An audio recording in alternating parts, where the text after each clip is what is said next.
Hello, नमस्कार. आज आपण बघूया प्रेग्नन्सीमध्ये त्राटकाचं काय महत्त्व आहे.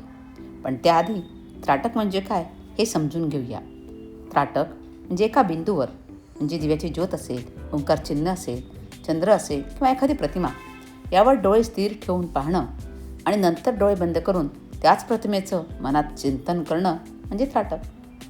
आता या प्रेग्नन्सीमध्ये त्राटकाचं काय महत्त्व आहे बघा.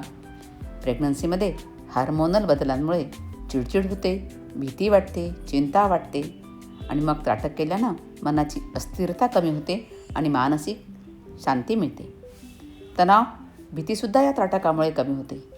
त्राटकामुळे मेंदूतील अल्फा वेव्हज सक्रिय होतात, ज्यामुळं स्ट्रेस कमी होतो, डिलिव्हरीची भीती कमी होते आणि पॉझिटिव्ह विचार वाढतात. आणि त्राटकामुळे गर्भावर सकारात्मक प्रभावसुद्धा पडतो. आईचं मन शांत असेल, सकारात्मक असेल तर त्याचा थेट परिणाम गर्भाच्या मानसिक वाढीवर होतो. गर्भसंस्कारात सांगितलं जातं, आईचे विचार म्हणजेच बाळाचे संस्कार. आणि या त्राटक केल्यानं एकाग्रता वाढते, आत्मविश्वास वाढतो, मन मजबूत होतं आणि डिलिव्हरीसाठी मानसिक तयारीसुद्धा होते. त्राटकामुळे डोळ्यांचा थकवा कमी होतो. प्रेग्नन्सीमध्ये स्क्रीन टाईम वाढतो, डोळ्यांवर ताण येतो. सौम्य त्राटक केल्यानं डोळ्यांना विश्रांती मिळते. आता प्रेग्नन्सीमध्ये त्राटक करावं कसं? शांत जागी बसा, पाठीचा कणा सरळ ठेवा, दिवा तुमच्या डोळ्याच्या समोर येईल असा ठेवा. 10 ते 15 सेकंद सौम्यपणे त्या दिव्याच्या ज्योतीकडे बघा.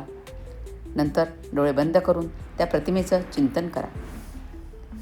3 ते 5 वेळा केलं तरी पुरेसं आहे आणि वेळ फक्त 2 ते 5 मिनिट.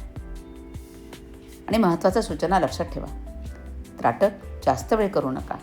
डोळ्यावर ताण येईल इतकं त्राटक करायचं नाही.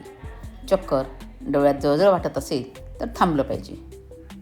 तर असं हे त्राटक गर्भसंस्कार दृष्टिकोनातून मन, नेत्र, चित्तशुद्धी, आई आणि गर्भ यांच्यातील भावनिक नातं दृढ करणारी साधना.